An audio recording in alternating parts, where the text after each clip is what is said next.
joining me here at PowerModz headquarters. You know, we had that trip last week to Gaspé, Quebec in the mountains.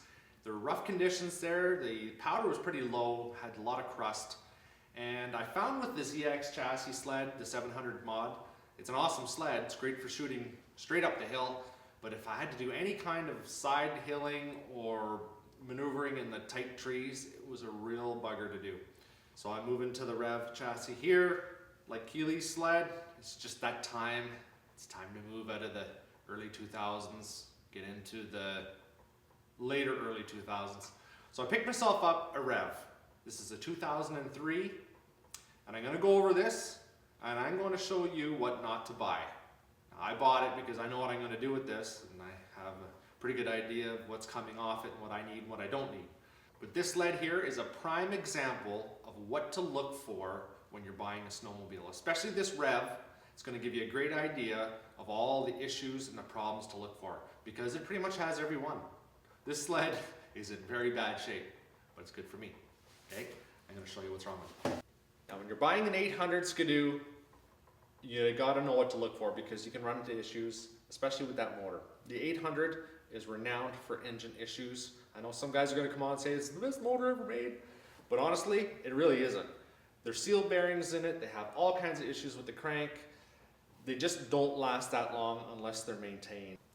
And every 5,000 miles or so, you're going to have to get in there, clean up the crank, put new Isoflex grease in the bearings. It is a bit of a nightmare of a motor, not a very good design with those sealed bearings on the crank. I guess they did it for emissions, but you know what? It doesn't help us out later on down the road. Okay, you've made the decision you're going to buy a snowmobile. You go through Kijiji or one of the WANads, Auto Trader, whatever you're looking at, Craigslist.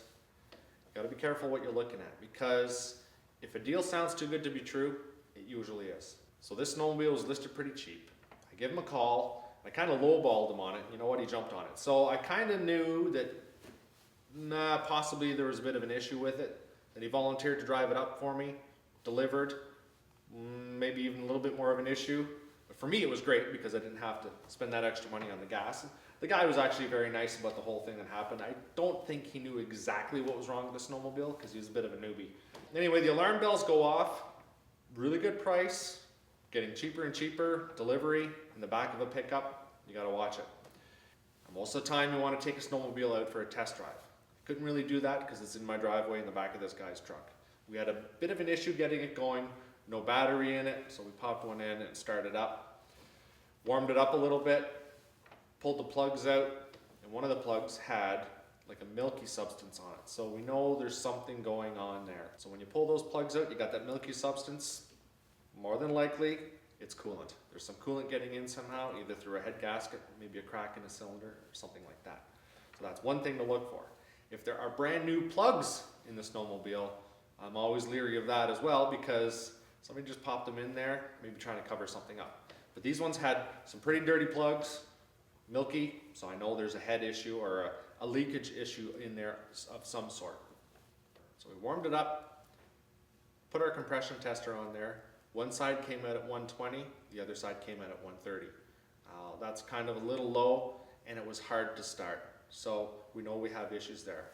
Another thing that caught my attention was the little plunger for the speedometer and the odometer. It was gone.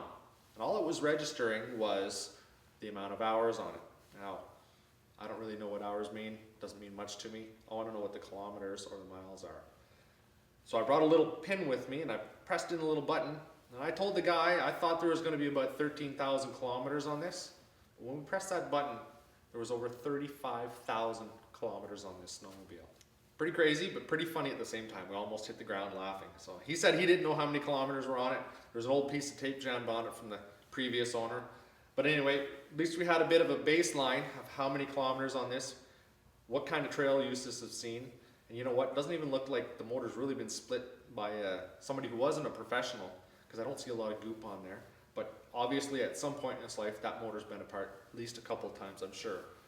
If it lasted that long right from the factory, I'm amazed. One other thing you have to check for is whether or not the sled has been in an accident, whether it's been rolled or taken on a front impact right in the middle of the front or perhaps in one of the A-arms. Now you can look down the tunnel and see if there are any warps or dents or bends in it. That's one good way to look. But when it comes to the front end, you got to make sure that the nun isn't bent. The nun is the front housing that holds just about everything in the front, mainly the suspension parts. So the first thing we did was pop the front hood. And when we popped that hood, you could see clearly a dent in the front of the muffler. So obviously, the sled has taken a pretty good frontal impact. And although there are no markings on the body panels, it's obvious that they've been replaced because, you know what, the dent is still in the muffler, but there's nothing in the body panels. Now, looking on further from there, when we look down the right side of the snowmobile, when you're sitting on it, you can see very clearly a very large bend in the tunnel. It's been tweaked very hard. So we know that there's an issue there. I didn't have a problem with it. I know we can straighten it. We'll put a brace in there, tighten it up. We're gonna be okay, but we have to make sure that those clutches are aligned. That's very important because we're gonna be pulling on these things pretty hard up those hills and doing all the fun things that we like to do. Another good way to check to see if it's been tweaked, if you look at the distance between the spring and the A-arm on both sides, they should be exactly the same. If the spring is closer to one A-arm than the other, then you know something's twisted, something's bent in there somewhere, and you're gonna have issues. Now, to most people, you probably wouldn't notice that because you'd get on a snowmobile, tear across a field, hey, it runs great, blah, blah, blah, but you're not gonna really notice it until you really start to work the sled hard, things get heated up, and you start blowing belts. That's where you run into your issues. So far, we're up to a motor that needs a lot of work because it's 35,000, almost 36,000 kilometers on it. Well, in my books, that motor's pretty much done. I'm not going to rely on that motor to go anywhere with it, other than maybe the backfield in my Elan. I know that we have a big kink right in front of the pipe. I also know that potentially the nun is messed up on this sled. And if that's the case, that's going to cost me about $400 to replace. So this sled needs a lot of work, but that's okay for me. I'm not making this into a trail sled. I'm basically converting all my 700 parts, bringing them over to this Rev chassis because most of them will actually fit. The 700 motor is going to go in here with the reverse pickups and the reverse stator on the 800 motor, so it's going to work out well for me. All the steering components, suspension components I'm swapping out, and basically I got to get in there, check out and straighten out that frame. So I'm going to be okay that way. Now, other little things to look for, these handlebar warmers, they don't work. The wiring's torn apart on them. I know that's going to cost me about $100 worth of handlebar grips and warmers. The throttle block is actually cracked. I need a new one of those. The front spindles on this are all worn out. The skis are very loose and sloppy. You can see them just rolling around in there. A lot of this stuff I'll actually just part out. I'll sell. I know where I can recover a little bit of money and pay for some of the repairs that I need to do. But if you're going to go out and look for a new sled to ride, something like this, something new to you, you got to make sure you check for all these things. Get in there, take a look at that chain case oil, pull at the dipstick. You know, are there a lot of chunks of metal on there? Or is that gear oil really brand new? If it's brand new, you might be running into an issue. Maybe he pulled it out, didn't like the looks of things, put some new oil in there just to fool you. You got to check for things like that. You know, how easy does it start? When were the carburetors clean last? You know, if you need a new belt for this, you're looking at $120. Add that to the bill. All these things cost money, and they're all very important to look for. Now, another important thing to look for to see if this thing has been tweaked, and most of this you can look at and you can see right at the very start, before you even start lifting panels. You got to look where the panels meet. If the panels meet and they're not aligned, or they're tighter on one side than on the other, you know that you have an issue. If rivets are popped out and missing, you know you have an issue.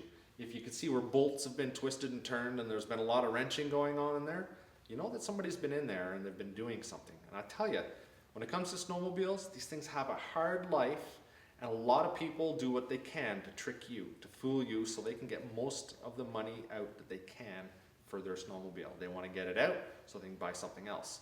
And they do a lot of trickery. There's a lot of tricks that go on, so you got to really watch and you got to listen to what these guys say. Another thing that'll show you whether or not the sled has been abused are the running boards. If the running boards, when you look at them from the side, are really pounded down, got a big wow in them, chances are pretty good that somebody's been hot dogging it, jumping off things, beating the sled up pretty hard. So take a look for that. Check your track condition. Take a look at the suspension in the rear. See if anything's dented, broken. Make sure you got good pressure in the shock and the oil's leaking out. If the gas is out, they're flat. check that kind of thing as well. But for me, you know what? I don't care about the suspension and track because that's all coming out anyway. You want to take a good look at the clutches. You want to grab the clutches, move them side to side, up and down, in and out. You want to twist them around, see if there's any play in the crankshaft, see if there's any play in the jack shaft. You got to get in there, you got to get a little physical with it just to make sure, because you know what? If that speedometer wasn't working, we wouldn't really know how many kilometers were on it. And something with 35,000, I'm telling you right now, those clutches need a serious rebuilding. I've taken it for a ride, and it's a real dog. You know, this machine has no power at all. Now, overall, I knew what I was getting into. I had a pretty good idea, had Keely there, we took a good look at the sled, we knew what was going on. It's important that you look for all those things when you're buying a snowmobile. I'm gonna tear this thing apart, we're gonna fix everything up, turn it into a mod sled, change out the panels, maybe make them carbon fiber, do a bunch of cool little tricks to this thing, make it a good old mountain sled, good powder boondocking rig. It's gonna be a lot of fun. I hope I've given you a few pointers. Hopefully they'll help you out when you're looking at your new snowmobile. Whether it's a Rev or something else, pretty much you gotta look for the same things. They're all important issues you gotta look for. I don't want you guys to go out and buy a snowmobile and find out you're gonna have to put a whole bunch of money into it. The important thing is that we get a sled, we get out riding in the trails or in the powder, or out just having fun back at the home on the farm. Thanks for watching PowerModz. I'm Louis Skidoo, and make sure you tune in, because we're going to be doing a lot of work here over the next week or so. I want to get the 700, boom, put in here really quickly so we're ready to rock and roll for the next snowstorm. Check me out at PowerModz on Facebook. Make sure you subscribe and hit that big old thumbs up. Thanks for watching.